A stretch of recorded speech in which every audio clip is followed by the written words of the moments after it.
Peuple révolutionnaire du Grand Sahel et d'Afrique, bon bonsoir à vous. J'espère que vous avez eu une belle journée. En fait, j'étais dans mes réflexions et je pensais à quelque chose. Et j'ai brièvement écrit sur ça, mais j'ai estimé qu'il était beaucoup plus intéressant de faire une vidéo pour l'aborder, attirer l'attention des uns et des autres sur ça. Vous voyez la perfidie, les dangers de l'information non contrôlée, les dangers de la consommation de l'information importée. Une France, les gens ont dit la France, mais c'est la France, c'est toujours elle, puisqu'on fait ça même en français jusqu'à présent. La France, qui investit des milliards de francs CFA par an dans une presse soi-disant que c'est pour nous informer. Nous informer de quoi? Sur nous, ce que nous devrons faire pour nous-mêmes, par nous-mêmes. Ça ne me fait pas rire. Et ce sont les mêmes qui vous font croire que l'information n'est pas importante. Mais Macron nous a montré que l'information est très capitale parce que c'est le moyen le plus facile pour eux d'atteindre des objectifs stratégiques dans les ex-colonies. La preuve en est que quand les Maliens ont fait partie des forces françaises, ça a suscité moins de réactions de condamnation que le fait d'avoir interdit RFI et d'autres presses françaises pour des propagandes pro-terroristes. Quand les Maliens, au départ, avaient interdit RFI, Macron est sorti pour s'exprimer. J'ai même publié la vidéo ici. Pour menacer, soit disant qu'il allait appeler la CEDEAO. Il allait appeler les responsables de la CEDEAO pour qu'ils prennent leurs responsabilités parce que c'est pas tolérable. Vous comprenez un peu l'enjeu? Et quand vous suivez le terrorisme médiatique que la République du Niger subit ces 2 jours, ça fait rire. Surtout pour nous les Burkinabés, ça nous fait rire parce que nous, on a nagé dans ça pendant longtemps. On les attendait. Et maintenant, ils ont fini, ils sortent du Burkina et rentrent au Niger. Et tout ça là, c'est quoi qui les perturbe? Ce qui les perturbe, c'est que les opérations d'envergure ont vraiment commencé au front. Sans bruit. Tant du côté malien, au niveau du Gourma malien, vers la frontière avec le Niger et vers la frontière avec le Burkina. Il y a eu des opérations incroyables. Il y a eu des chefs terroristes qui sont restés là-bas. Il y a même un chef terroriste très recherché au niveau de l'IGS, qu'on considérait avant même au Burkina Faso comme l'ennemi numéro 1 là. Les Maliens l'ont eu là-bas. Il y a des opérations d'envergure dans tout le Goro nigérien, dans la zone de Taktakou, Lemdou et Amarsinga, jusqu'à aux abords, dans les encablures de Seitanga. Et de l'autre côté, jusqu'à Dolbel. Jusque dans les encablures de Takabangu. Ce sont des opérations incroyables et le résultat est phénoménal. Donc maintenant, pour noyer tout ce qui est en train d'être fait, même au Burkina, on va même pas rentrer dans les détails. Vous avez vu les résultats de ces derniers jours, le BIR 10, les autres BIR, ce que les forces spéciales ont eu à faire, dans les différentes opérations dans la zone de Taparko, jusqu'à aller dans la zone de Bani, Dori et autres. Et ce n'est que le début du commencement. Donc ces gens-là sont tellement perdus, ils savent qu'à ce niveau-là, ça va être très compliqué de pouvoir parler ou bien de pouvoir essayer de cogner nos têtes en utilisant l'argument sécurité. Parce que nos hommes se battent comme il se doit. Mais ils vont essayer de trouver quoi? D'autres arguments. Comme toujours. Mais nous, on s'en fout de leurs arguments, on s'en fout de ce qu'ils ont à dire, on s'en fout de leur point de vue. Parce que ce sont des gens qui, de façon sournoise, ont passé des décennies à utiliser leur presse. Quand il y a un conflit dans nos pays, quand des terroristes endeuillent nos familles, leur qualificatif dans leur presse quotidiennement, c'est quoi? C'est qualifier nos forces de défense de sécurité soit de faibles, soit d'assassins de civils, et qualifier nos dirigeants d'autoritaires, qualifier tout ce qui se passe, même dans le cadre de la loi, là, des arrestations qui se passent dans le cadre de la loi, dans les arrestations, les interpellations qui se passent dans le cadre du boulot des services de renseignement et autres, là. Ils qualifient ça d'autoritaire, de violation des droits de l'homme et machin. Et quand ils veulent parler des terroristes, ils les appellent pas d'abord terroristes, ils les appellent djihadistes. Et l'autre terme qu'ils aiment utiliser en parlant des terroristes, c'est qu'ils gagnent du terrain. Voilà, voilà, c'est difficile pour nos forces de défense et de sécurité. Et dès que les terroristes perpétuent un massacre, automatiquement ils convoquent un plateau télé pour essayer de démontrer aux gens qu'en fait, nous sommes faibles. En fait, nos États là ne sont pas à la hauteur. En fait, voilà. Mais quand nos hommes réussissent à avoir des victoires, automatiquement, soit ils gardent le silence totalement, soit ils sortent pour essayer de démentir les images, pour essayer de vous faire croire que non, ce sont des fausses images, soit, dans certains pires des cas, qu'est-ce qu'ils feront? Ils vont sortir, maintenant organiser des plateaux pour essayer de vous faire croire que non, ce sont des civils que nos forces de défense et de sécurité ciblent. Quelqu'un qui te fait ça, est-ce qu'on a besoin de te dire que ce n'est pas ton ami?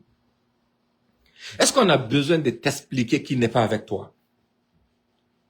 Quelqu'un qui fait ça, et dont son gouvernement aussi, de son côté, utilise tout ce qui est en son pouvoir pour bloquer la livraison d'armes à notre armée. Vous pensez que c'est notre ami? C'est parce qu'il n'a aucun respect pour nos vies. Et en sorte pour vous dire, non, vous savez, avec la Côte d'Ivoire, là, c'est notre ami. Nous, on n'a aucun problème avec le peuple ivoirien.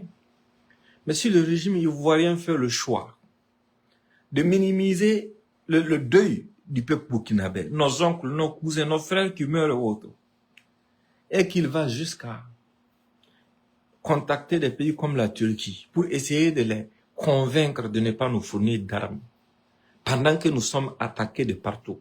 Si depuis Abidjan, le régime ivoirien permet à ses activistes et autres de faire une communication, une propagande ouverte au bénéfice des terroristes, si depuis Abidjan on permet à des gens de nous insulter, de nous vilipender, de nous dénigrer, mais c'est qu'Abidjan a pris son chemin et nous allons prendre le nôtre. Ça, c'est, il n'y a pas de débat là-dedans.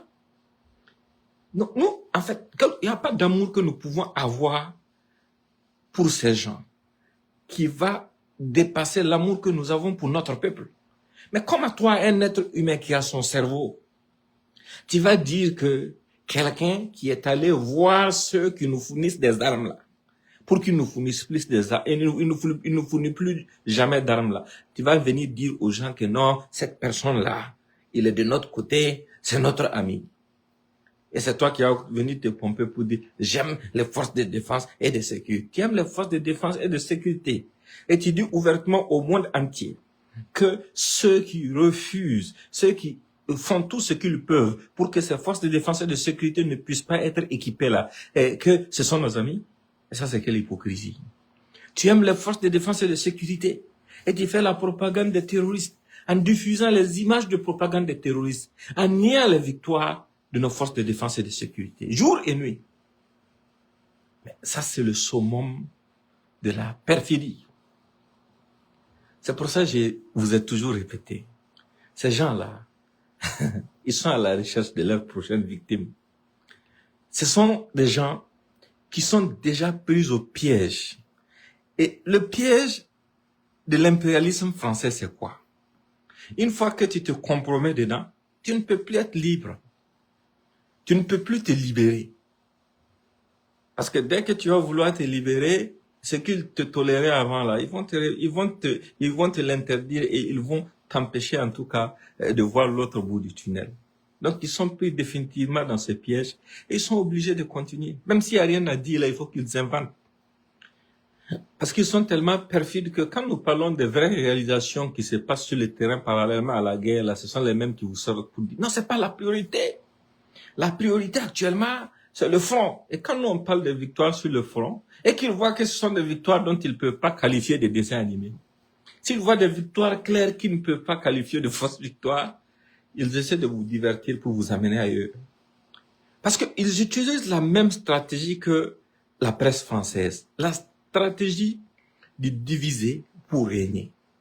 Les gens jouent avec nos nerfs. Les gens pensent que nous ne sommes pas suffisamment matures. Non, Macron nous l'a même dit.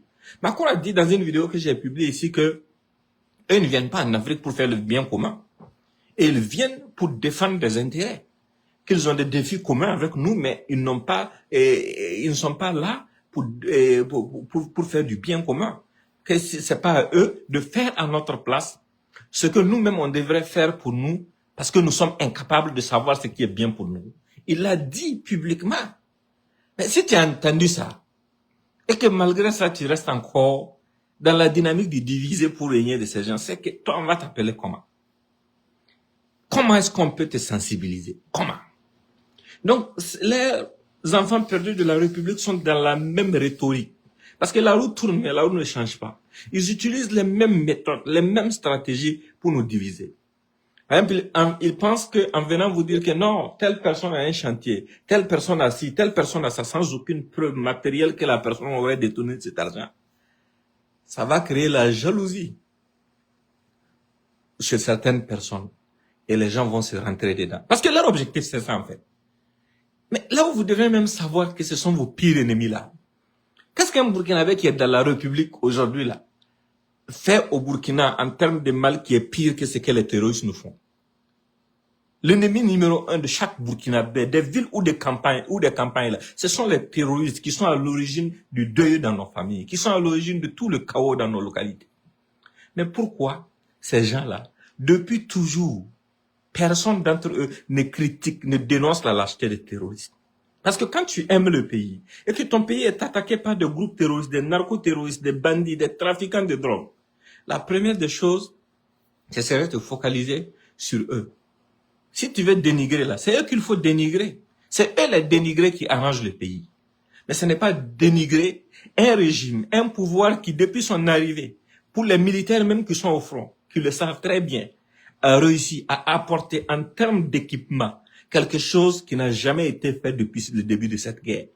Et là, vous allez savoir que ces gens-là aussi sont encore toujours des perfides là. C'est même en évoquant les équipements. Ils vous, pour mélanger les gens, ils vous disent non, tous les équipements qu'on vous montre à la télé là, c'est à Ouagadougou pour la sécurité de IB. C'est eux qui disent ça. Quand ils disent ça, ils font ça pourquoi? Ils font ça pour essayer de créer un conflit entre ceux qui sont à Ouagadougou et ceux qui sont sur les différents fronts, alors qu'ils ne savent pas que ce sont les mêmes personnes qui se relèvent, qui vont en brousse. Il y en a qui sont à Ouaga, ils reviennent, les gens se permutent permanemment. Je vais même pas rentrer dans les détails, il faut même pas qu'ils connaissent comment le dispositif fonctionne. C'est important. Mais quand ils disent ça, c'est pour révolter les gens. Et c'est pour révolter aussi les populations, pour dire, ah ok, donc ils ont les armes à Ouagadougou, et puis nous on est en train de souffrir en brousse.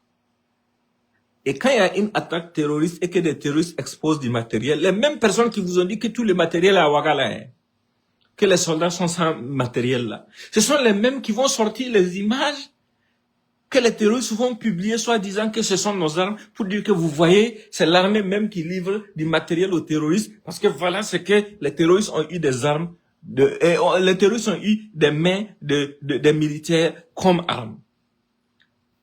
Où est la logique? Qu'est-ce qui est vrai? Qu'est-ce qu'ils veulent nous dire même? En fait, ils veulent rien nous dire. Parce que pour eux, on ne réfléchit pas pour faire le parallèle entre ce qu'ils nous ont dit hier et ce qu'ils sont en train de nous dire aujourd'hui, et ce qu'ils vont nous dire demain.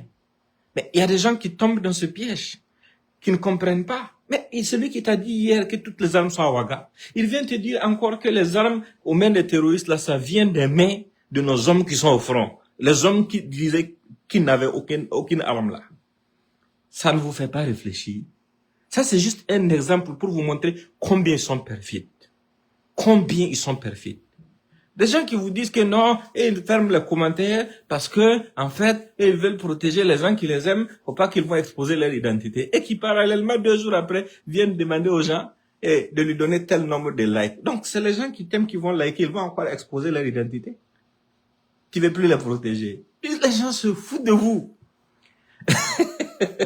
Avec ces gens-là, c'est ça justement qui est l'avantage d'avoir en face de soi des gens qui ont une culture très limitée. Ils ne défendent rien, ils ne défendent aucun principe. Non. Ils ne défendent aucune valeur. Nous, quand vous regardez, à longueur de journée, on écrit, on fait des vidéos, même si par moment on fait des petits posts pour rire entre nous, on analyse, on évoque, on fait appel à l'histoire, on propose des alternatives, on propose des solutions, on fait des rappels importants. Et tout ce que nous déposons sur cette page-là est factuel. Et c'est dans l'intérêt de nous, notre génération, et des jeunes générations qui sont en train de monter. Il y a beaucoup de choses que les gens, par exemple, m'ont contacté, ils m'ont dit, ils ignoraient ça sur l'affaire du Biafra. Les gens m'ont dit qu'ils n'avaient jamais compris que ça s'était passé comme ça. Il y a des aspects de la Deuxième Guerre mondiale que j'ai évoqués, mais que les gens n'avaient pas compris. Les gens n'avaient jamais su, par exemple, que le Royaume-Uni, à l'époque, quand la France avait capitulé, avait dû bombarder l'ensemble des navires français et plus de 1000 marins français étaient morts dans cette affaire. Il y a beaucoup de choses que nous évoquons. Parce que nous savons vers où nous sommes en train de partir. Nous connaissons l'obligation que nous avons vis-à-vis de ce peuple. Et personne ne doit personne ne doit vous distraire parce que vous savez, hier et aujourd'hui, ça fait 2. Et je vais me répéter tant que ça serait indispensable de me répéter. Moi, d'abord, après l'insurrection, quand Roch est arrivé au pouvoir, je m'étais éloigné de tout. Je n'étais même pas sur les réseaux sociaux. Pendant les premières années de règne de Roch, même avec le début du terrorisme et autres. J'ai fait quelques posts seulement dans lesquels je disais que, même s'il faut déployer toute l'armée pour encercler la localité d'où c'est parti et puis gérer ça là, il faut faire ça rapidement, sinon on va perdre le contrôle. C'est l'un des rares posts que j'ai eu à faire sur la question. Mais après, quand des terroristes ont été libérés pour organiser des élections pour que Roch soit reconduit à la tête du pays, malgré le fait que le pays prenait feu. Quand il y a eu l'affaire d'infanterie, là où on dit que l'argent était détourné, l'argent de l'armée, pour aller construire des bunkers.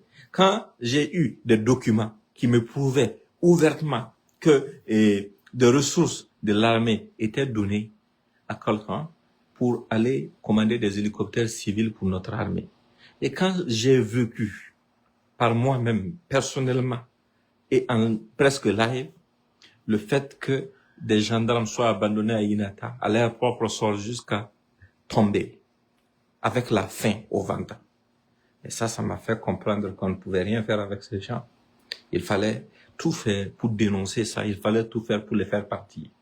Ça, ce sont des faits qui sont là. Ce sont des faits qui touchent aux familles de ceux qui sont tombés pour la patrie, qui touchent directement à notre armée. Pendant que les gens étaient en train de fêter, de danser, les gens sortent pour vous dire que non, un hélicoptère ne peut pas venir intervenir la nuit. C'est tout ça que nous avons vécu. Quand le Zouave est arrivé d'Amiba, il est rentré dans un processus de démantèlement des VDP. Il avait commencé à acheter des tracteurs pour des terroristes et beaucoup d'autres choses. Mais on ne peut pas accompagner une dynamique pareille. Voilà, on ne peut pas poursuivre avec ça parce que ça n'allait pas produire le résultat dont nous avons besoin pour le bonheur de notre peuple. Mais quand IB est arrivé, le premier acte qu'il a posé, c'était quoi? Renforcer les VDP en recrutant davantage de VDP. Renforcer notre armée en renforçant l'arsenal militaire. Renforcer le système aérien pour que les interventions aériennes, les interventions d'appui puissent se dérouler à n'importe quelle heure de la journée au besoin. En temps de guerre, on perd des gens, les gens meurent, c'est vrai. Sous tous les régimes, les gens sont morts. En temps de guerre, c'est comme ça. Et ça, c'est la faute à l'ennemi. Mais le changement est là. Ceux qui ont fait la guerre sous Roch, sous Damiba et maintenant là, ils vont vous le dire que c'est pas du tout pareil. Mais avant, on vous dit clairement qu'on ne peut pas intervenir de nuit. Et ils ont dit ça publiquement. Donc, ça veut dire aux terroristes, bon, allez-y les attaquer la nuit, nous, on va pas venir les secourir. On peut juste venir le lendemain prendre leur corps. Alors que maintenant, c'est différent. C'est du tic au tac. C'est du tic au tac. C'est du tic au tac. Mais comment on peut pas ne pas être fier? Comment est-ce que quelqu'un qui a soutenu celui qui achetait des tracteurs pour des terroristes et qui voulait démanteler les VDP, quelqu'un qui a soutenu celui qui a libéré des terroristes pour organiser des élections, et celui sous qui on a commandé des hélicoptères civils à l'armée, va venir s'asseoir pour dire aujourd'hui qu'il n'y a pas de changement. Aujourd'hui, il y a un travail qui est fait, même ce qui a même retardé les gens dans la mise en place de grandes opérations d'envergure, c'est quoi? Ce sont les coups bas, les complots de gens comme les Bamouni et autres, qui de l'intérieur étaient en train de tout faire pour saper le moral de notre armée. Les gens veulent vous faire oublier ces détails. Vous les avez entendus parler de tendre des embuscades. Vous les avez entendus parler de moraliser les VDP. Vous avez entendu jusqu'à ce qu'un commandant comme Kinda se lève pour aller s'allier avec des terroristes afin de pouvoir organiser des attaques. On l'a même pris au Niger. Ce n'était même pas au Burkina qu'il avait été pris. Quelqu'un qui était censé être au Maroc en formation, comment il se retrouve au Niger? Et il a été filmé, il a reconnu les faits, il était avec des terroristes qu'ils étaient ses complices. Malgré ça, ces gens ont essayé de ridiculiser. Ils ont essayé de tourner la situation en ridicule. Parce que pour eux, vous êtes manipulable, même l'évident là, c'est pas vrai. Mais ils prennent une vidéo dont vous ignorez même toutes les circonstances, filmée par les terroristes, et ils vous balancent, ils vous disent, voilà la vérité, c'est ça la vérité, croyez à ça, mais ne croyez pas en ce que vous entendez.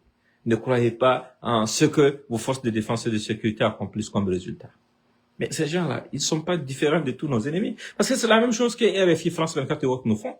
Parce que, est-ce que depuis que cette guerre a commencé, vous avez déjà vu France 24 ou TV5 Monde organiser un plateau télé pour décortiquer une grande victoire de nos forces de défense et de sécurité? Jamais. Ils l'ont jamais fait, ou bien nous n'avons jamais eu de grande victoire.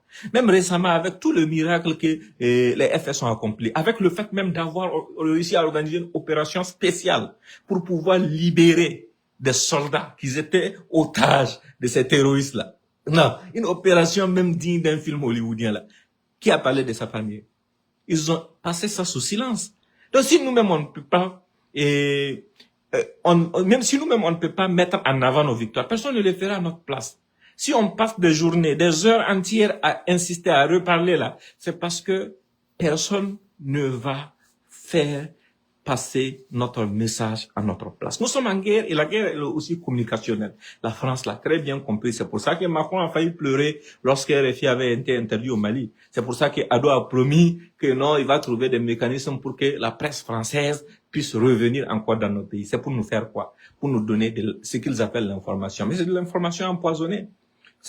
Moi, j'ai fait un parallèle entre ça et puis la guerre du Biafra. Pendant que les gens avaient faim et qu'ils avaient besoin de nourriture, les enfants étaient en train de mourir de faim. Ironiquement, la France se cache sous couverture d'associations disant venir pour aider sur le plan humanitaire avec la nourriture. Prenez des sacs qui devraient contenir de la nourriture pour y mettre des balles et des armes pour venir fournir à des séparatistes afin que la guerre se poursuive, afin que d'autres personnes meurent. C'est la même chose qu'ils sont en train de nous faire. Ils nous donnent un cadeau empoisonné sous forme d'information. Mais ça, c'est pas une information. Hein. Non, c'est une propagande déguisée qui vise à renforcer les groupes terroristes et nous, à nous diviser et à nous subdiviser.